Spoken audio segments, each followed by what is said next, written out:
Hello दोस्तों, आप सबका स्वागत है आपके अपने यूट्यूब चैनल अंकित प्रजापति फिजिक्स क्लासेज में। आइए शुरू करते हैं 12th क्लास भौतिकी विज्ञान का चैप्टर नंबर 9 पृथ्वी का चुंबकत्व। आज जो है चैप्टर नंबर 9 पृथ्वी के चुंबकत्व के सूत्र। आज हमारी क्लास एक हफ्ते बाद हो रही है। ये जो क्लास है हमारी ये छूट गई थी बीच में। ये जो चैप्टर है ये इसका सूत्र जो है ये हमारे क्या हुए थे, ये छूट गए थे, इसलिए हम इसे दोबारा से कंटिन्यू स्टार्ट करते हैं। सही है, आइए चलो शुरू करते हैं। शुरू करने से पहले मैं बता दूं आप लोगों को, इस चैप्टर में से एक नंबर का शॉर्ट क्वेश्चन जरूर आएगा। एक नंबर का क्वेश्चन जरूर आएगा 100%। और ये जो 4 सूत्र आपके सामने दिखाई दे रहे ना इस पेज पे, इन्हीं में से आएगा। इन 4 सूत्रों में से ही एक क्वेश्चन आएगा एक नंबर का, 101% है, ये लिख लो। 2022 डाल दो इस पे। चलो शुरू करते हैं। शुरू करने से पहले सभी को बताना चाहूँगा कि प्लीज़ जो भी इस वीडियो को देख रहा है सबसे पहले वो लाइक करे। जिस भाई ने अभी तक चैनल को मेरे को सब्सक्राइब नहीं किया है वो सब्सक्राइब करे। ठीक है, आइए शुरू करते हैं। सूत्र नंबर 1, ध्रुवों पर नमन कोण। ध्रुवों पर नमन, नमन कोण कह दो या नति कोण कह दो। तो ध्रुवों पर नति या नमन कोण कितना होता है? थीटा बराबर 90 डिग्री। कितना होता है? थीटा बराबर 90 डिग्री। दूसरा नंबर 2, निरक्ष या भूमध्य रेखा पर। एक तो है ध्रुवों पर, एक है निरक्ष जिसे भूमध्य रेखा बोलते हैं। भूमध्य रेखा पर नमन कोण, नमन या नति कोण कितना होता है? थीटा बराबर 0 डिग्री। थीटा बराबर 0 डिग्री। नंबर 2, चुंबकीय क्षेत्र का क्षैतिज घटक। सूत्र नंबर 2, चुंबकीय क्षेत्र का क्षैतिज घटक H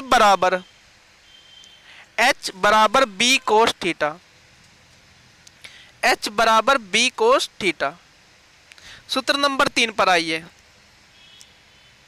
सूत्र नंबर 3 पर आई। अगर किसी को भी कोई प्रॉब्लम है, मान लो किसी को भी किसी बच्चे को प्रॉब्लम है, मुझे सब व्हाट्सएप पे बताते हैं कि सर मैसेज आते हैं तुम लोगों के कि सर मुझे ये वाला क्वेश्चन करा दो या इस क्वेश्चन का आंसर बता देना या फिर ये मतलब जो भी कुछ है। भाई जिसकी जो भी प्रॉब्लम है ना वो यहाँ कमेंट में बताए। जो भी यहाँ कमेंट में बताएगा उसका सोल्यूशन तुरंत मिलेगा अगली नेक्स्ट क्लास में। ठीक है। नंबर 3, चुंबकीय क्षेत्र का ऊर्ध्वाधर घटक। चुंबकीय क्षेत्र का ऊर्ध्वाधर घटक छोटा v बराबर b sine theta. b sine theta. अब b क्या होता है? b बताया था मैंने, चुंबकीय क्षेत्र। क्या बताया था? b चुंबकीय क्षेत्र। आइए नंबर 4, नमन कोण। अभी बताया था नति या नमन कोण, इसे नति भी बोलते हैं, नति। नति या नमन कोण थीटा बराबर टेन थीटा बराबर v बटे एच। टेन थीटा बराबर v बटे एच। ये मोस्ट इंपोर्टेंट है, ये सबसे ज्यादा इंपोर्टेंट है इस चैप्टर का। या तो ये है या फिर इसके बाद एक और आएगा वो है। इसमें सबसे ज्यादा 2 खास हैं। एक सूत्र नंबर 4, नमन कोण टेन थीटा बराबर v बटे एच, और एक अब आगे आएगा। आगे चलते हैं नेक्स्ट। परिणामी तीव्रता b बराबर, परिणामी तीव्रता b बराबर क्या होता है? परिणामी तीव्रता का सूत्र, परिणामी तीव्रता b बराबर अंडर रूट में h square plus v square. h square plus v square. सही है। नंबर 6, एक डोमेन में कितने इलेक्ट्रॉन होते हैं? सूत्र नंबर 6, एक डोमेन में कितने इलेक्ट्रॉन होते हैं? तो एक डोमेन में कितने इलेक्ट्रॉन होते हैं? 10 की घात 17 से 10 की घात 21 तक। 10 की घात 17 से 10 की घात 21 तक इलेक्ट्रॉन होते हैं। नंबर 7, चुंबकन तीव्रता। देखो एक होती है चुंबकीय तीव्रता, एक होती है चुंबकन तीव्रता, एक होता है चुंबकन प्रेरण, एक होता है चुंबकीय क्षेत्र। इनमें ज्यादा कोई डिफरेंस नहीं होता। नॉर्मली हर पदार्थ के लिए, लोहे के लिए, किसी भी पदार्थ के लिए जनरली 99.9 मान लो % एक ही चीज होती है। लेकिन चुंबक की बात करते हैं, जहाँ चुंबक की बात करते हैं, खुद चुंबक उठा लेते हैं, तो वहाँ इन सब चीज़ों के थोड़ा थोड़ा डिफरेंट होता है। जब इस चीज़ को मैं पढ़ाऊंगा, जब इस चैप्टर को पढ़ाऊंगा तब ये सारी चीज़ें क्लियर करूंगा कि क्या होता है। फिलहाल केवल सूत्र पे ध्यान दीजिए। आइए नंबर 7, चुंबकन तीव्रता I बराबर कैपिटल I बराबर, ये I वेक्टर, वेक्टर का मतलब है ये सदिश राशि है। चुंबकन तीव्रता कैपिटल I बराबर m/v, क्या है m/v, m बताया था मैंने चुंबकीय द्विध्रुव आघूर्ण, और v पता ही है कैपिटल V क्या होता है, आयतन। क्या होता है, आयतन। कैपिटल V बराबर आयतन और m बराबर चुंबकीय द्विध्रुव आघूर्ण। ठीक है, जहां m बराबर चुंबकीय द्विध्रुव आघूर्ण है। तो चुंबकन तीव्रता का सूत्र समझ में आया, I वेक्टर बराबर m/v, मात्रक एम्पियर प्रति मीटर। चलो नेक्स्ट सूत्र पे चलते हैं। नंबर 8, चुंबकन तीव्रता तो हो गया है। नंबर, ये जहां 10 लिखा है ये 9 है। चलो चुंबकीय तीव्रता, देखो चुंबकीय तीव्रता क्या है, ऊपर लिखा है, ये दोनों एक साथ इसलिए लिखे हैं क्योंकि पहले चुंबकन तीव्रता I बराबर है, फिर है चुंबकीय तीव्रता, दोनों एक साथ लिखे हैं। अब चुंबकन तीव्रता I वेक्टर बराबर m/v, इसी प्रकार चुंबकीय तीव्रता H वेक्टर बराबर, जिस पर वेक्टर लगाया है वो सदिश राशि है, ध्यान रखें कैसी राशि है, सदिश राशि है। तो H वेक्टर बराबर b/μ0, b वेक्टर बटे μ0 माइनस I वेक्टर। चुंबकन तीव्रता क्या हुआ, H वेक्टर बराबर b/μ0 माइनस I। इसका मात्रक भी वही होगा जो चुंबकन तीव्रता का था, मात्रक सेम होगा। आइए चुंबकशीलता, चुंबकशीलता ये भी इंपॉर्टेंट है भाई, ये भी अच्छा सूत्र है। चुंबकशीलता होती है म्यू बराबर, देखो केवल म्यू है यहाँ पे, म्यू 0 नहीं है, केवल म्यू है। तो चुंबकशीलता म्यू बराबर क्या होता है, b/h। अब b क्या होता है, चुंबकीय क्षेत्र या चुंबकीय प्रेरण कह दो, और h क्या होता है, चुंबकीय तीव्रता। जहां b बराबर चुंबकीय प्रेरण या चुंबकीय क्षेत्र और h बराबर होता है चुंबकीय तीव्रता। मात्रक क्या होता है, वेबर प्रति एम्पियर मीटर, वेबर प्रति एम्पियर मीटर, वेबर प्रति एम्पियर मीटर।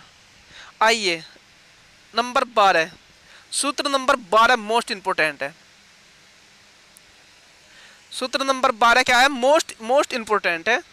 आपेक्षिक चुंबकशीलता म्यू आर, ये क्या है, म्यू है और उसके बेस में क्या है, आर है। जैसे म्यू बताया था और उसके बेस में पहले क्या आता था, 0, यानी कि नोट बोलते थे जिसे, अब क्या है, आर है। क्या है, आर। तो आपेक्षिक चुंबकशीलता, इसे आपेक्षिक चुंबकशीलता कह दो या सापेक्षिक कह दो, या सापेक्ष चुंबकशीलता कह दो या आपेक्षिक कह दो, एक ही बात है। सापेक्ष चुंबकशीलता म्यू आर बराबर b/μ0, म्यू आर बराबर b/μ0, या और दूसरा सूत्र होता है म्यू आर बराबर μ/μ0, म्यू आर बराबर μ/μ0। एक बात याद रखना है, बस ये ध्यान रखना है कि 0 क्या है, वो नीचे आता है। जैसे हमने बताया था निरपेक्ष की वैद्युतशीलता, निरपेक्ष की वैद्युतशीलता बताया था, ऐसे ही क्या है, चुंबक की चुंबकशीलता है। ऐसे मैंने बताया था, क्या बताया था कि निरपेक्ष की आपेक्षिक चुंबकशीलता, विद्युत की आपेक्षिक चुंबकशीलता, इसी प्रकार क्या है, चुंबक की आपेक्षीलता। सेम है दोनों, जो चैप्टर नंबर 3 में पढ़ाया था वही सूत्र है, ये भी सेम टू सेम। आइए सूत्र नंबर 13 पे, जिस पे 13 लिखा है, चुंबकीय प्रवृत्ति, चुंबकीय प्रवृत्ति काई m बराबर, देखो चुंबकीय तो हो गया m, प्रवृत्ति को लिखते हैं काई से, काई से। ये x होता है, इसकी थोड़ी सी गुंडी से क्या करो, बढ़ा दो। ये x है, छोटा x है और उसकी थोड़ी सी गुंडी बढ़ा दो, तो ये हो गया काई, और m का मतलब हो गया चुंबकीय यानी कि मैग्नेटिक। क्या हो गया? मैग्नेटिक। तो चुंबकीय प्रवृत्ति काई एम बराबर आई बटे एच, कैपिटल आई बटे एच, कैपिटल आई बटे एच। चुंबकीय प्रवृत्ति सूत्र नंबर 14 पर आइए, जिस पर 14 लिखा है।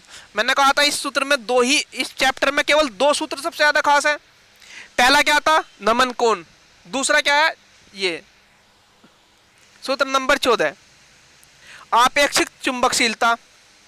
आपेक्षिक चुंबकशीलता कह दो या सापेक्ष चुंबकशीलता कह दो, अभी बताया था।